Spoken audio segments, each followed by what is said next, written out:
This is just going to be a quick video on the AOKoda CX605. That's a really catchy name, and I'm sure everybody will be remembering that and rushing out to buy these. This is a battery charger.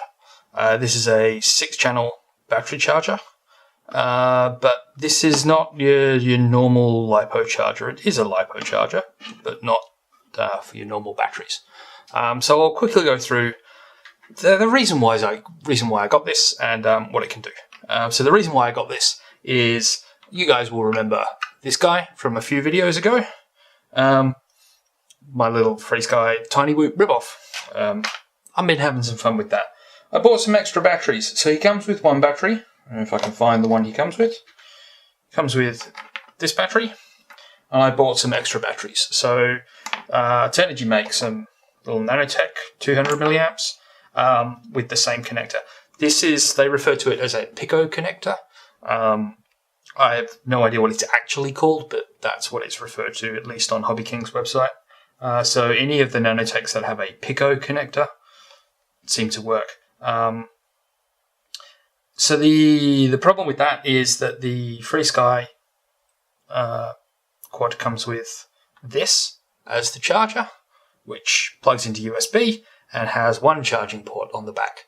And I bought a pack of 5 of these, and so now I have 6 batteries, and charging 6 batteries off of this is a pain in the backside. So what I thought I'd do is get a charger that can charge multiple batteries. As it turns out, this one has 6 channels, I have 6 batteries. Seemed like a good idea. So I'll take the batteries away for a sec and we'll go through this one. So this has 2 inputs. Hopefully the camera can focus. There is actually a DC input here that uses a little DC jack and an XT60 connector here. So you can actually use anything with an XT60 plug on the end. What I'm using, assuming I can get it off of the bench without knocking everything else down, yes, I'm using this little bugger. So this is my 3-cell 5.2 amp hour monster of a battery, and I can say it's a monster of a battery because it's actually bigger than the charger. So this is an XT60. XT60 goes into XT60, job done. This is a 3-cell battery. I don't know whether this will work on a 4-cell or not. It comes with instructions. The instructions don't say. So I'm not going to risk it, and I'm just using my 3-cell on that. So you've got those connectors on that end. On this end, you have a USB in and a USB out. As far as I can tell from the instructions, the USB in actually is for charging. So you can use any 5-volt source that has a USB, what's that, mini connector. So that's the flatter one of the 2 USB-A small connectors. But the USB, the big one, is an output. So I'm never going to do this, but in theory you could plug your, I don't know, phone into this charger and plug a LiPo into the other end and charge your phone back up. Personally, I don't trust what was probably $15 charger, probably less than that because it was $15 after markup, with a $1,000 smartphone. But you can if you want. That's cool by me. So we'll go through I guess we can go through the operation of this. It's pretty simple. So I'll sit it on the battery. I've started doing this. It's great fun. And you plug that in and you get, it detects the battery is 3-cell. It's saying that it's low. Okay, so it's got a battery alarm on it. You'll notice there's no audible alarm, but there's a battery alarm. You can actually change that. If you hold down the volt button, no, that changes the input. Tap that. Yes, I can actually...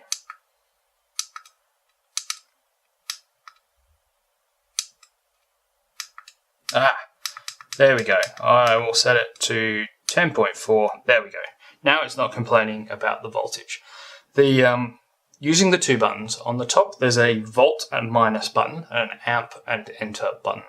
So you tap the volt button and it brings up, well, that display, which tells you where to put the alarm. I've set it really low so it doesn't alarm. And you press the minus button and it just goes down until it gets to wherever they consider the lowest feasible number, and then it goes all the way back up. So that went to 12 volts. So now I've set this before, and obviously it started alarming at 11.1.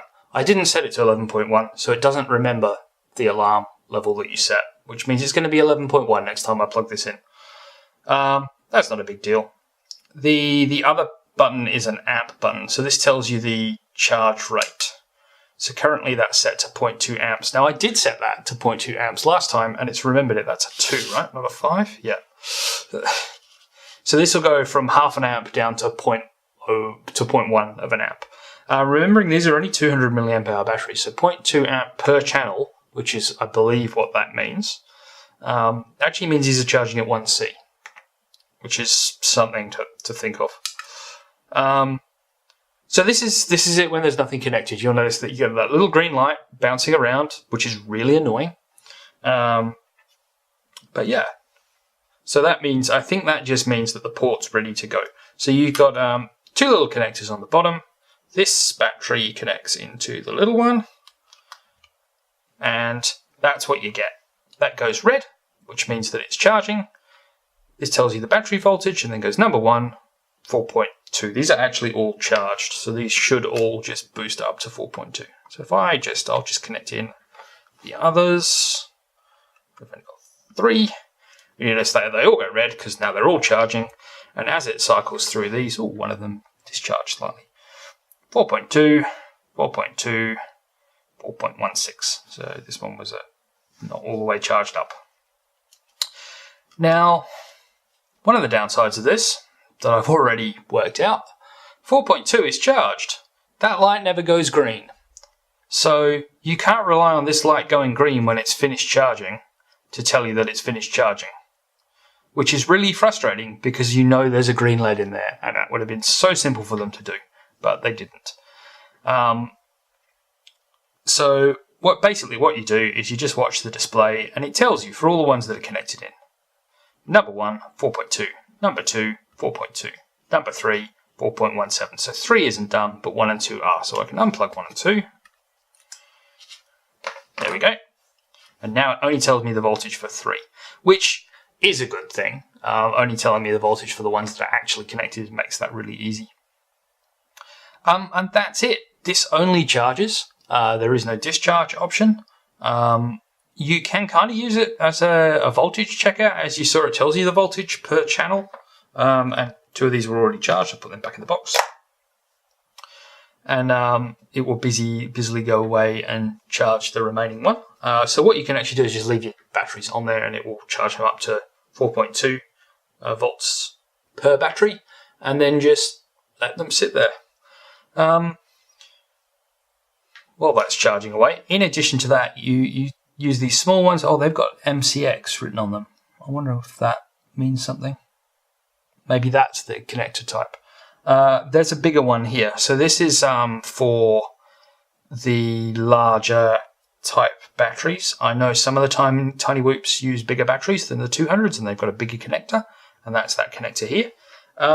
Also in the box you get these. That's actually 3 little JST connectors that this end plugs into the big one in there, and that would allow me to charge a 1-cell battery with a JST connector.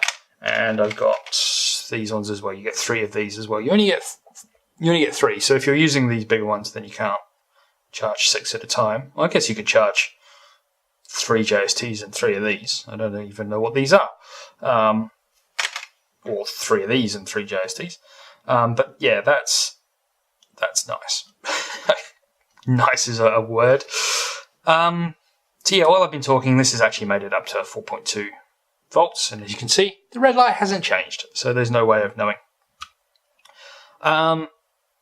So that's really it. You unplug that, it goes through this nasty little green flashing thing that I hate, and you just unplug it.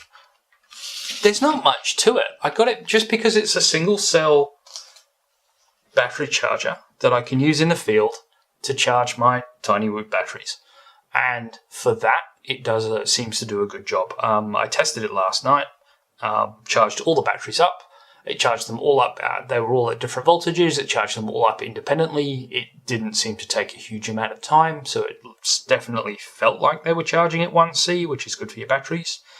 There is no option to storage charge on this, so it's pretty much use your batteries and just let them drain out. But those tiny whip batteries are what, $3 or $4 each tops. So it's not like they're expensive batteries or anything. And this is a cheap little charger that I got off of eBay. If you have these batteries and you want to charge them, this is probably going to work fine. Like I said, it's tiny. It's not much bigger than my hand, but it's smaller than my hand. I've got decent sized hands though. And I can throw this in the bag with a 3-cell battery. Again, I'm not sure if it takes 4-cell because the instructions were mostly in Chinese. I'm sure it might tell you in Chinese, but I can't read Chinese. And yeah, so that was just a quick rundown of this charger. If you like this video, give it a thumbs up. If you hated this video for one reason or another, give it a thumbs down and please tell me why. If you like to see more videos about random stuff that I've bought off of eBay, mainly for quad stuff, I can start doing videos about other random things I buy off of eBay if people want. But it's mainly quad related stuff. Then maybe think about subscribing. And thanks very much for watching.